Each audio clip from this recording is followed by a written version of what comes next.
Kahit nga po yung mga founder ng relihiyon nila yung pinaniniwalaan nila ngayon, kung magpapakatotoo lang sila again, siguradong sasabihin nila, wala sa kalingkingan ni Kristo. Angat na angat si Kristo. Bakit nga? Sapagkat si Kristo yung Diyos na totoo. Sumayin niyo ang Panginoon, Sumaiyo rin. ang mabuting balita ng Panginoon ayon kay San Mateo. Papuri sa iyo, Panginoon. Noong panahong iyon, dinala kay Jesus ang isang piping inaalihan ng demonyo. Pinalayas ni Jesus ang demonyo at nakapagsalita ang pipi, namangha ang mga tao. At sinabi nila, kailan may walang nakitang katulad nito sa Israel. Datapot sinabi ng mga Pariseo, ang prinsipe ng mga demonyo ang nagbigay sa kanya ng kapangyarihang magpalayas sa mga demonyo. Nilibot ni Jesus ang mga bayan at nayon at nagturo sa mga sinagoga. Ipinangaral niya ang mabuting balita tungkol sa paghahari ng Diyos at pinagaling ang mga may sakit anuman ang kanilang karamdaman. Nang makita niya ang napakaraming tao, nahabag siya sa kanila sapagkat sila'y lito at lupaypay, parang mga tupang walang pastol. Kaya't sinabi niya sa kanyang mga alagad, sagana ang anihin, ngunit kakaunti ang mag-aani. Idalangin ninyo sa may-ari ng anihin na magpadala siya ng mga manggagawa sa kanyang aanihin. Mga kapatid, ang mabuting balita ng Panginoon. Pinupuri ka namin, Panginoong Hesukristo.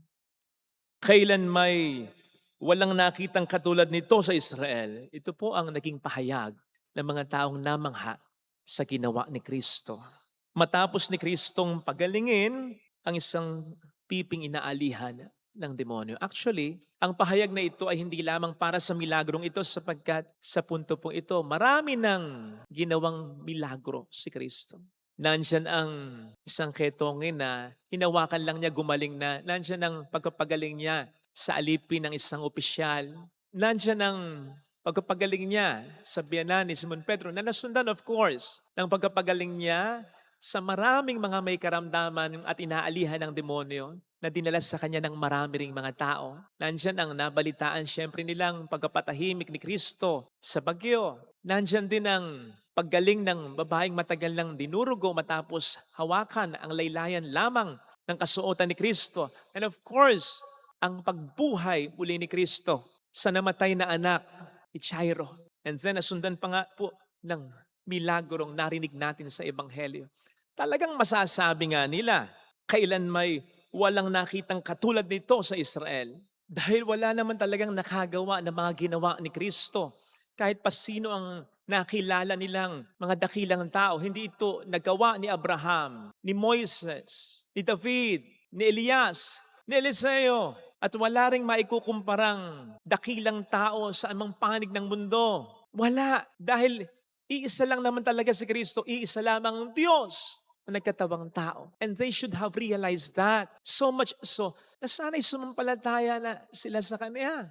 Sapagkat maliwanag namang ibang-iba siya. So yun ang nakapagtataka. Tamang humanga sila pero not to the point na siya'y tinanggap nila bilang Diyos talaga. Kasi kung nangyari yon, hindi nila papayagang mapako sa krus ang Panginoon. Unfortunately, ito po yung nangyayari hanggang ngayon. At sa palagay ko, hanggang sa wakas pa ng panahon. Maraming mga taong hindi Katoliko, hindi Kristiyano, pero hindi dinideny na maganda talaga ang mga aral ni Kristo. Na kung magpapakatotoo lamang sila, masasabi talaga nila na iba ang turo ni Kristo. Kasi nga, si Kristo ay Diyos na totoo. And that is why, dakila ang mga turo niya. Isa pa, marami ring mga hindi Katoliko ang hindi naman dinedeny ang kapangyarihan ni Kristo na hindi naman din talaga kayang gawin ng kahit sinong tao mula noon hanggang ngayon at sa mga susunod pang panahon. Kahit nga po yung mga founder ng relihiyon nila, yung pinaniniwalaan nila ngayon, kung magpapakatotoo lang sila again, siguradong sasabihin nila, wala sa kalingkingan ni Kristo. Angat na angat si Kristo. Bakit nga? Sapagkat si Kristo ay Diyos na totoo. So nakapagtataka kung bakit ayaw pa rin nilang maniwala sa Kanya bilang Diyos na totoo sa kabila ng lahat ng ito. Kasi kung Diyos talaga ang hanap nila, ano pa bang kulang sa ginawa ni Kristo? Maliwanag pa sa sikat ng araw ng mga ginawa niya, walang makagagawang iba. Kahit nga po kahit isa lang, sa ginawang milagro ni Kristo, mahirapan ang gayahin ng kahit sino, ng kahit anong ibang founder ng ibang relihiyon sa mundo. Nakapagtataka kung bakit hindi sila talaga maniwala sa Kanya. Kumbaga parang hanggang ngayon nauulit yung paninirang puri na ginawa dito ng mga Pariseyo kay Kristo. Nagpapalaya siya ng demonyo sa kapangyarihan din ng demonyo. Sa ibang strategy nga lang, sa ibang mga salita at pangangatwiran nga lang ng mga tao ngayon na mga hindi naniniwala at sumusunod sa Panginoon. Pero ganun din ang punteriya. It's to water down para palabnawin ang katotohanan na si Kristo ay Diyos talaga. And therefore, para magkaroon sila ng dahilan upang si Kristo ay hindi paniwalaan at hindi sundan. Yung bang mga words and reasoning like, si Kristo naman ay makapangyarihan talaga, pero hanggang dun lang. Hindi siya Diyos. Oh? Besides, ang kanyang mga aral ay applicable lang noon, pero hindi na ngayon. Ha? At hindi lang siya ang sugo ng Diyos. Ito yung katwiran ng iba, na hindi lang si Jesus ang sugo ng Diyos. Hindi lang si Jesus ang Diyos. Ganun ba yan? At kung magsusugo ng iba ang Diyos, pagkatapos na Jesus, hindi ba dapat mas makapangyarihan kay Jesus? Hindi ba dapat mas dakila kay Jesus? Niloloko lamang nila ang sarili nila kung sasabihin lang yung itinuturing nilang mas makapangyarihan at mas dakila kay Jesus ay mas makapangyarihan at mas dakila ngang talaga sapagkat maliwanag ang sikat ng araw na wala ngang makapapantay. May makalampas pa ba sa ginawa at sinabi ni Jesus? Come on, ayaw lang talagang nilang maniwala. Dito po papasok yung panlilinlang ng diablo na sinasabi ni San Pablo sa 2 Corinto 4:4. Sabi doon, hindi talaga sila sumampalataya o sasampalataya sapagkat binulag ng kapangyarihan ng kasamaan sa mundong ito ang kanilang isipan. Dahilan upang hindi nila makita ang liwanag ng mabuting balita, ang kaluwalhatian ni Kristo. Mahirapan talagang makakita ang bulag. Walang sasapat na tanda o pruweba maging paliwanag. Pagdasal lang lahat din sila. Gayunpaman, iwasan po sana natin na tayo mapaglinlangan din ng diablo sapagkat po pwedeng mangyari at ito'y nangyayari na nga, palagay ko. Na bagamat tayo sumasampalataya kay Kristo bilang Diyos na totoo, hindi naman tayo sumusunod sa Kanya. Pag nagkaganon, hindi lang tayo binubulag ng diablo, gumagaya na rin tayo sa Kanya sapagkat ang diablo ganon. Ang diablo naniniwala sa Panginoon bilang Diyos na totoo pero hindi sumusunod kay Kristo. Pag nagkagayon, mas masahol pa tayo sa mga hindi sumasampalataya kay Kristo. Sapagkat kaya nga hindi sila sumusunod kay Kristo, ay dahil hindi sila naniniwala ang Diyos si Kristo. Samantalang tayo naniniwala tayong Diyos si Kristo pero hindi tayo sumusunod sa Kanya, higit pa tayong malala sa bulag. Sapagkat ang mas malala sa bulag ay yung nagbubulag-bulagan lang. Mas mahirap po yan. Kaya sa misang ito, ipagdasal po natin ito bilang biyaya, ha? Sapagkat gaya ng sabi ko, nangyayari na ito. Naniniwala tayo kay Kristo pero nagbubulag-bulagan tayo. Hinahayaan nating bulagin tayo ng diablo na nagsasabi sa atin na, mahal ka naman ng Diyos, okay lang na hindi ka magsimba, okay lang na hindi ka magpakabuti. Mahal ka naman ng Diyos, maintindihan niya yung kasalanan mo. Mahal ka naman ng Diyos kahit na ganyan ang buhay mo. Mahal talaga tayo ng Diyos. Wala talagang kondisyon ng pagmamahal ng Diyos. Pero tandaan natin, bahagi ng pagmamahal ng Diyos ay ang pagiging makatarungan niya. Kaya nga may mga utos siya. Pinapasunod niya tayo. Sapagkat kung talagang tayo sumasampalataya sa Kanya at nagmamahal sa Kanya, magtitiwala tayo sa mga utos at aral niya at yun ay susundin natin talaga. Baka matulad po tayo sa mga taong sinasabi ng ating Panginoong Hesukristo na nagtayo ng bahay sa buhangin lang at ito yung mga nakakarinig ng salita ng Diyos. Hindi naman natin pakikinggan ang salita ng Diyos kung hindi tayo naniniwalang ang Diyos ay Diyos. Yun nga lamang, hindi nagsasabuhay ng mga ito. Hindi po maganda yan, ang pagbulag-bulagan. Sana wag po tayong papayag na linlangin tayo ng diablo.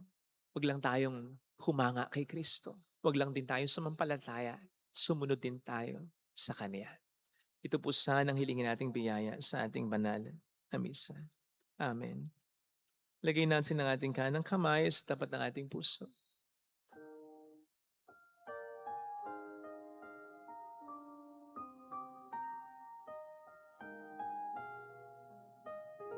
Alam kong may magagawa ang Diyos.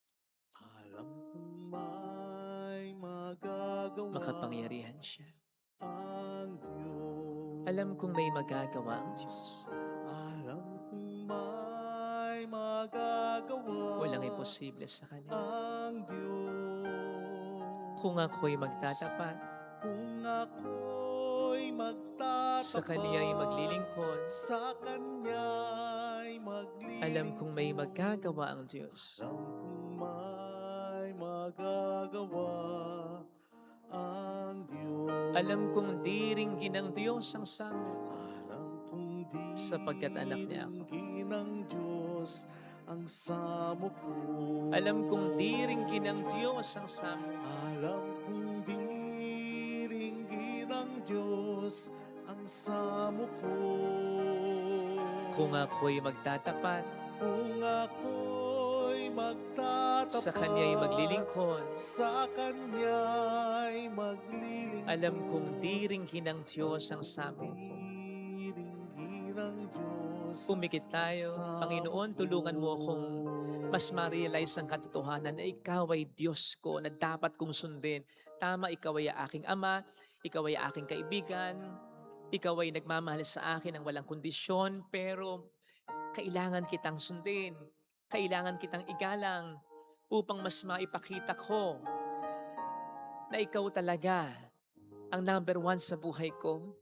Huwag nawa akong palinlang sa diablo na dapat ay easy-easy lang ang pagiging Kristiyano, na kahit di sumusunod sa iyo, okay na, tulungan mo po ako na mawaksi sa isip ko ito. Hallelujah! Hallelujah. Purihin ang Diyos.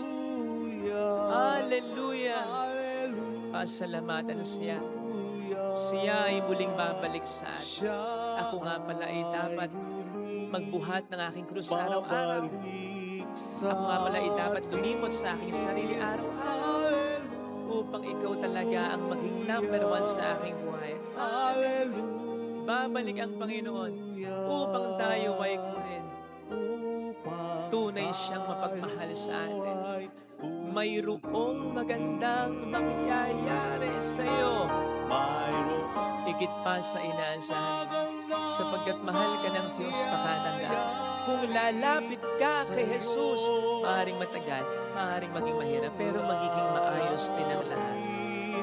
Kakay Jesus, mayroong magandang mangyayari